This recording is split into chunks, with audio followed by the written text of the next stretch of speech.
Welcome to Hello Soul, the Virginia Scheuer Show, the home of the art of lightness and the lightness practice, where we feel what is, we find your lightness, we focus on what matters, and we flow into your ever becoming.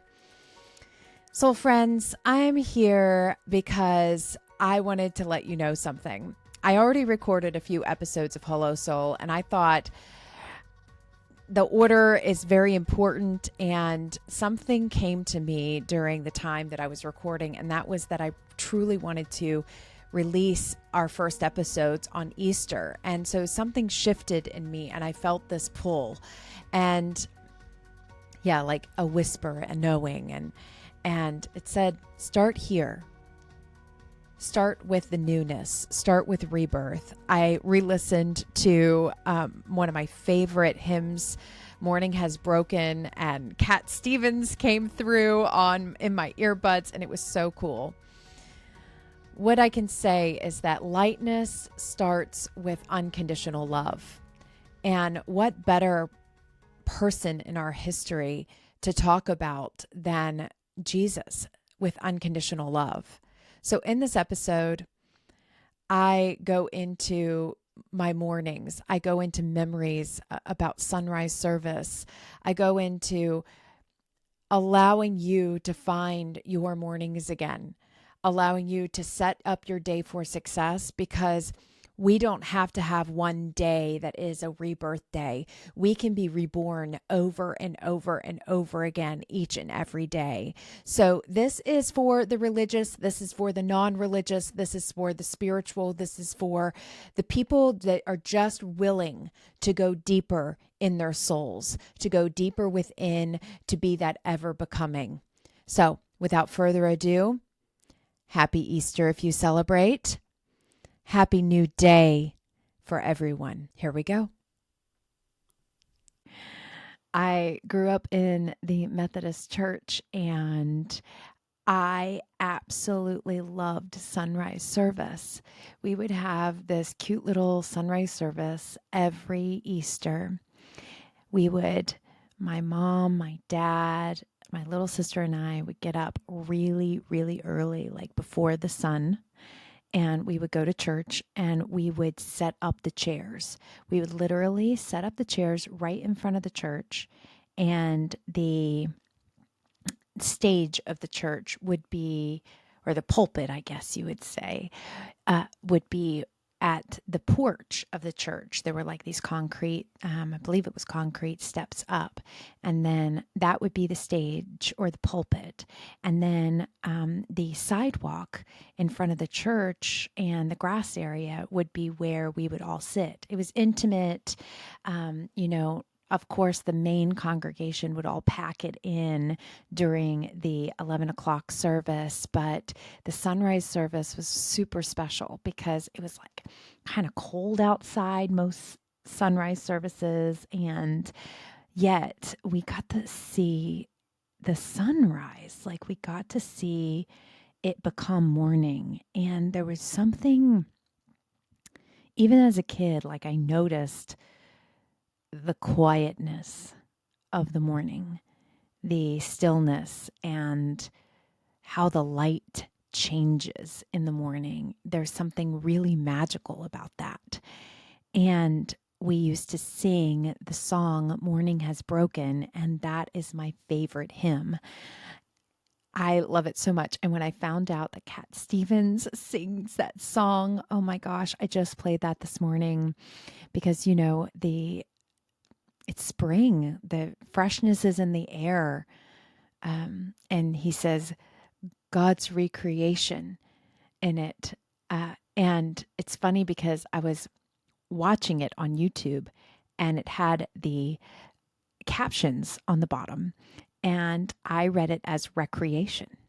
I had never thought of recreation as recreation. And then I was thinking about it, and I was like, yes, that is so in alignment with everything that I stand for. I love the idea of us being a part of the creation process. I love the idea of recreating, rebirth. I love the idea of starting fresh and new and being a part of this beautiful, beautiful life process. And it's not just on Easter or on the resurrection that we get to celebrate what is new. It's We can celebrate that every day at every sunrise. And yet, I know for myself, I get into the swing of things and I have to be very conscientious about setting the new day. How about you? Like, are you really good at setting your intentions at the beginning of the day? Are you really good at setting some sort of routine for yourself that gets you out of the grind and out of the whatever immediately comes flowing to your head at the beginning of the day? Are you pretty good at choosing optimism for your day? Because, you know, when we wake up in the morning, we can feel groggy. We can feel the pressures of the day already coming on us. We can feel the weight of the family obligations already on us. And the beginning of the day is meant to be new. It's meant to be fresh. It's meant to be setting you up for success for the rest of the day. And so I love the idea of God's recreation of the new day being up to us to set up. One of the greatest gifts that we were given as human being is the gift of choice. And when we feel that choice taken away, no matter whether it's a small choice or a large choice, we feel the effects of it. So when someone tells us we can't do something, or someone puts parameters around something that we want to do, or there's rules and regulations that are blocking us to perform or blocking us to create, it's very upsetting. And the reason it's upsetting is because we are here for freedom.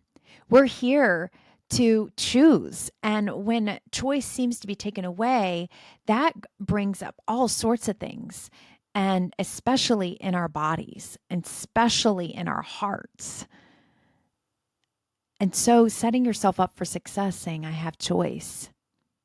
What are the little things that you do have choice about? Putting those back in action at the beginning of the day. I absolutely love having a soul routine.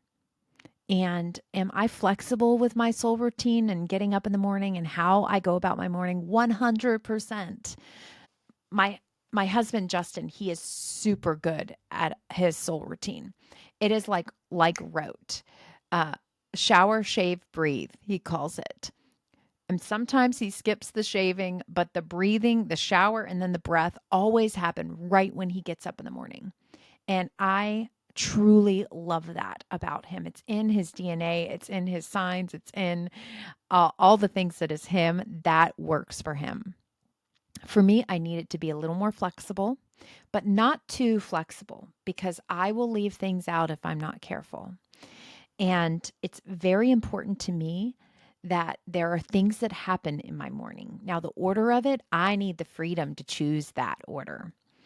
And the things that 100% must happen in my morning is that here's the spiritual things. I must meditate. I must move my body. I must pray. I must give out my appreciations.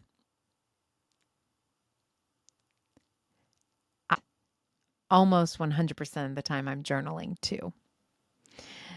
So those things can happen. Typically, 90% of the time, those things happen in an order that also includes my putting in my contacts, my making Justin's lunch. Yes, I love, my husband is a teacher and I absolutely love making his lunches in the mornings. It helps me get up and I want to talk about that. I used to be such a morning person. I absolutely loved doing my soul routine before I taught classes. I taught high school and at the college level for a combined total of about 10 years. And in that time, in the mornings, they were my mornings before I would hit the grind with teaching. And I would love to get up at like 5:30, and I would work out and I would meditate. I would do my soul routine. When I stopped teaching fully and I started working as a soulpreneur, I lost my mojo for getting up in the mornings. And actually getting up in the mornings had a different flavor to it. It was like I lost the love for it. And actually when I would get up in the morning, I told Justin, like, for some years I was getting up in the morning in a bad mood. And that's just not like me. I had to turn that shit around. I was not about that. And so I started noticing where I was getting kind of pissed off in the mornings. And first it was that Roxy and Odie were like forcing us to get up. And Roxy would get really, really anxious and start licking me. And it was like annoying to me because I didn't want to get up. And I said, okay, I need to flip this experience around and reframe. I love the reframe game when I can. Sometimes it's harder than others, but this really worked for me in the moment.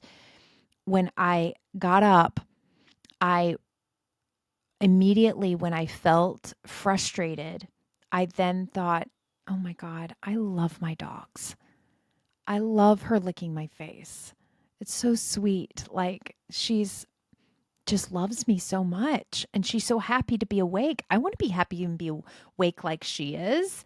I want to be a morning person like she is. Can like we be morning people together? And so as I was making my way down the steps to feed them, I felt the jangly of feeling the unease of like the frustration of maybe getting up. But at the same time, I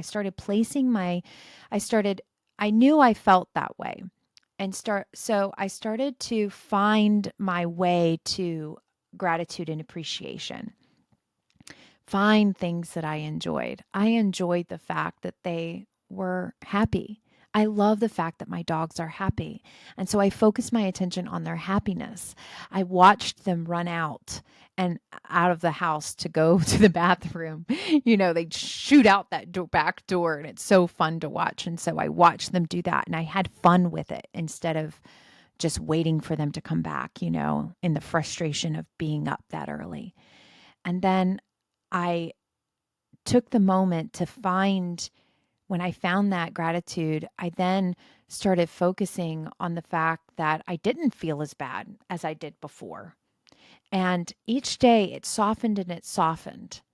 And each day I started to find my flow more and more with feeling better about getting up in the morning. So maybe that can help you. Maybe you can apply something like that. Maybe you don't have dogs.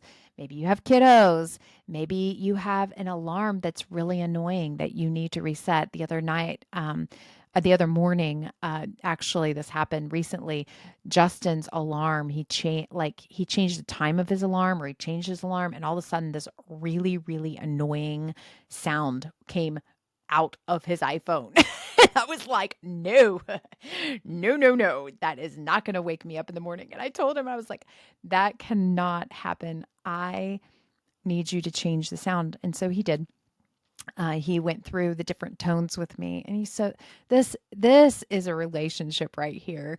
My husband knew I was frustrated with the tone. And so he not only changed it, but he was with me. He was like, okay, which one do you like better? And we went through the sounds to find one that was peaceful for me. It was so sweet. And it's little things like that you can like find with your partner that are just make it like that, the little tiny things. And that is my point, is that it's when you find yourself being frustrated, it's those little tiny points in the day that you can find things that the person does that is contributing to your well-being, that's contributing to you, that's listening to you. So that was really nice. So at any rate, Finding the little things that you can to change that around is going to help you with your frustrations. If you notice yourself getting frustrated about things first thing in the morning, it really will set your tone for the rest of the day. So, what do you want to include in your soul routine? What do you want to include in your day, your recreation? Remember, this is a recreation, a rebirth. You get a redo. You get to set the tone for the entire day and let it be the rebirth, the reincarnation, the resurrection, the resurrection of your life is right now. It is today. And how you set that up is going to be the tone. That's how you start it. Easter. It's here. It's a time for renewal. It's a time for us to feel new again, like babies. In my journey in lightness, and I want to talk to you about this because it's totally relevant to this book I'm writing. I'm writing this book called The Art of Lightness. And the reason I'm writing it is because if we can master having lightness in our everyday life, in our moments on this planet, in the present moment, we will not have anxiety. We will not have fear. We will not have frustrations in the lightness. Now, is this going to be 100% of the time? Am I calling for you to fix everything? Am I calling you to be the masked perfection? No, no, no, no, no, no, no. Perfection is actually the wholeness of you. The perfection is all of it. We want frustrations. We want fear every once in a blue frickin' moon, but not the way most are living life right now. So many people are day to day living in fear, or day to day living a majority over half their time in frustration of life. This happened, and then this happened, and this happened. I've listened to people before, and one thing after another are things that they're frustrated by, or they're miffed that the world would do this. And that's not the way to live life. Most of your time, you should feel good. Most of the time, you should be in the lightness of it all. You know, let me rephrase that, because there's no shoulding. And I try very hard not to should myself. And if you know what I mean, you know what I mean. Let me rephrase that and say, you're allowed to feel good. You're allowed to feel lightness. You can live your life in joy and in harmony versus frustration and yuckiness. What if you could feel that most of the time, and then on occasion, when you need to recreate, when you need to step into, I want something different, you can step there. But that doesn't have to be all of the time. That doesn't have to be a majority of the time. That doesn't need to be half the time. It could be a quarter of your time. And imagine how life could be. So I want to help you find lightness, but first I want to explain to you what lightness is. Lightness is the ability to be able to move through life with unconditional love. Conditions don't have to be your preference in order for you to feel good. Lightness is a feeling of security. It's a feeling of being grounded without feeling heavy. It's a feeling of knowing that everything is working out for you. It's a feeling of knowing that everyone has their own life path. And that life path, whatever they choose, does not negatively affect you. And that's really hard to comprehend in, like, we can say that in macro, like in the big picture of things, that God has our back, that the universe has our back, that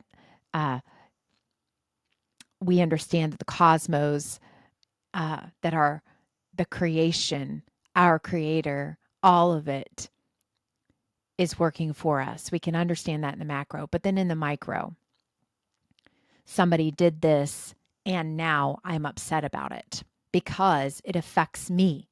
This person did this at work and now I'm being affected by it. This person did this in my family and they don't understand what a burden it is to me that they did this. And I can understand that because I lived in that. And I understand how heavy that is. I think we all do. But what if those things weren't so heavy on you? What if you could let go? You could let go of what other people are doing that seem to have a direct effect on you. And in the immediate, it does. And say, this situation, I don't have all of the full details of why this is happening right now. But I'm going to say that for whatever this reason is, something good is going to come out of it. It sucks, but something good is going to come out of it. And if you can allow yourself, not in the moment, not when it happens, we're going to have the reaction we have based on physiology, based on our nervous system. However, when we can step back, and I'm going to teach you how the lightness practice is all about in the moment, when you are experiencing what you're experiencing, how to find the lightness, how to get into alignment where your head, your heart, and your actions are all moving in the direction that you want versus moving in the direction that you don't want. What if you could think in those ways? And what if that is the exact way to get exactly what you want? That is the truth. The truth is that when you can unattach from the outcome, when you can allow yourself to think and shift perspective by calming and by allowing your nervous system to feel safe, by allowing yourself to refocus on what is good, you can then move in the direction towards the manifesting, towards getting exactly what you want, towards feeling better in your body, towards feeling better in your mind, towards getting the things to start happening around you that you want to happen. This is the work. The lightness practice is based on 4 steps. The first step is feeling what you feel. Do not deny what you feel. Come into a safe space. And I'll be giving you practices on how to feel safe, how to get grounded, how to feel into the environment and be present with the feeling versus disassociating from the feeling. Then what we're going to do, that's step 1. Then step 2 is finding how you do want to feel. Most people get stuck in step 1 of just feeling crappy. Just feeling it and then moving on. Skipping all the rest of the steps. Feeling it and then moving on. And bypassing the steps that it really takes. Or they don't even acknowledge the feeling at all and just move on. And play happy and put that happy mask on. No, we are going to feel it.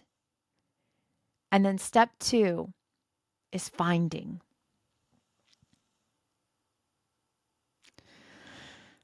Finding the feeling that you feel sometimes is important, part of the find. Some people can't articulate how they feel in a moment. They just feel bad. But articulating and finding, do I feel fear? Do I feel anger? Do I feel rage? Do I feel frustration? Do I feel disappointed? And maybe there's a couple of these, and just write those down on what you're feeling. Finding that feeling and then saying, you know what, I just want to feel a little better. I absolutely love Abraham Hicks' emotional guidance scale. And I've actually have a worksheet that's going to come out. If it's out, then I'll put it in the show notes. If it's not out that yet, I will keep you posted as to when it's up. But basically, with the emotional guidance scale, there's levels of emotion. There's levels that keep us in a stagnant state, and then there's levels of emotions that actually move us towards manifesting. And there is tons of research now, actually, that's been done over the past 20 years on how gratitude and appreciation and joy, finding peace, all of these levels of emotions actually allow us to manifest. This is not woo-woo. This is science. It's based in neurology. It's based it's based in science. So I am not a scientist, but you can look it up. Go to heartmath.org is a great place to start.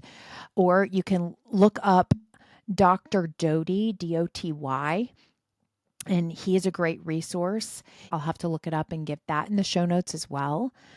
But it's all about manifesting and getting what we want in life, and how there is an electromagnetic field that runs around us. Some people say 5 feet. Some people say extends out over 10 feet. Becoming Supernatural by Dr. Joe Dispenza. I have the book over here. Great resource for that. At any rate, the point is to, in that second step, finding the good place, the next step up. Now, that's not finding joy. We can't go from feeling frustration. Ooh, I got the hiccups. We can't go from feeling frustration or anger, even below that, to feeling joy all the way up at the top. We have to take steps up. And so if you have that scale, I suggest printing it out, putting it on your refrigerator, and just see what you're feeling. That finding the feeling, and then finding the next step up is your second step. To full out play it, find that next step up. Whether that's complacency, you don't care anymore. Good. I'm glad you don't care anymore. I've had clients come to me and, they get really excited about launching a new business, and they get at one point in the journey, they may get super, super disappointed with the way a launch went or this or that. And they're ready to quit. They're ready to give up, or they're just angry. And they'll come back and say, well, I just don't care anymore. And I'll be like, good, because that's better than being angry about it.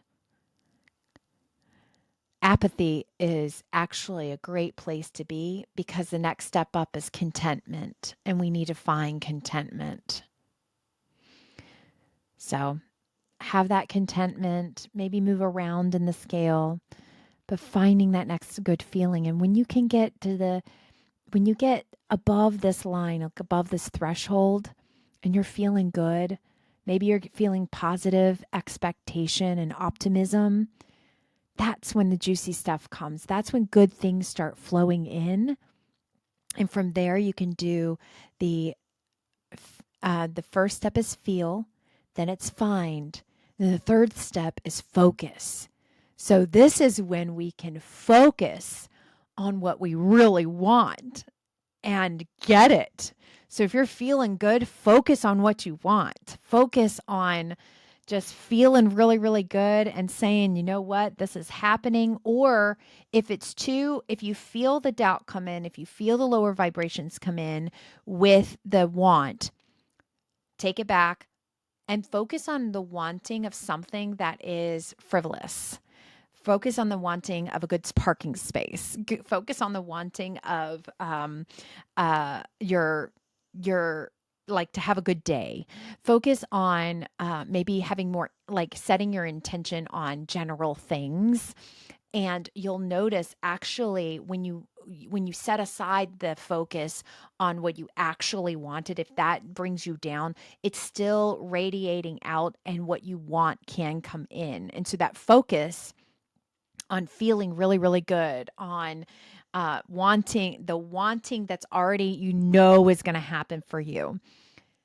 There is feel, find, focus. And the fourth step is flowing. So feel, find, focus, flow. You just flow into it. And it's going to take you on a ride of your life. You will feel that momentum. And then guess what? You get to start again tomorrow. Feel, find, focus, flow. That's what we're going to talk about.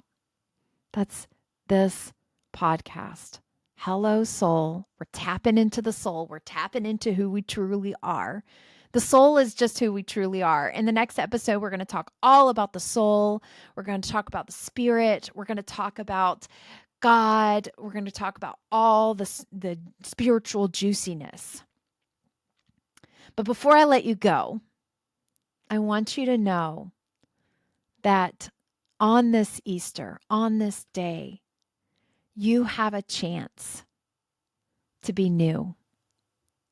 You have a chance to live like Jesus in unconditional love. You have a chance to live with the gift that you were given to create a beautiful life for yourself. And I wish that for you. I wish you such a beautiful life. I wish you a beautiful, beautiful living. I wish for you more moments of joy. I wish for you more moments of feeling the well-being of who you truly are, no matter what age you are, no matter where you are in life. You can have it. It doesn't take anybody else to give it to you. It takes you stepping into who you truly are and honoring your body, honoring your life here on this planet, honoring your gifts, honoring the love that you have to give, honoring your heart. Are you ready? Go out there. Be well. Be exceptional. Be you. And be lightness. Because that is when you're in your truth.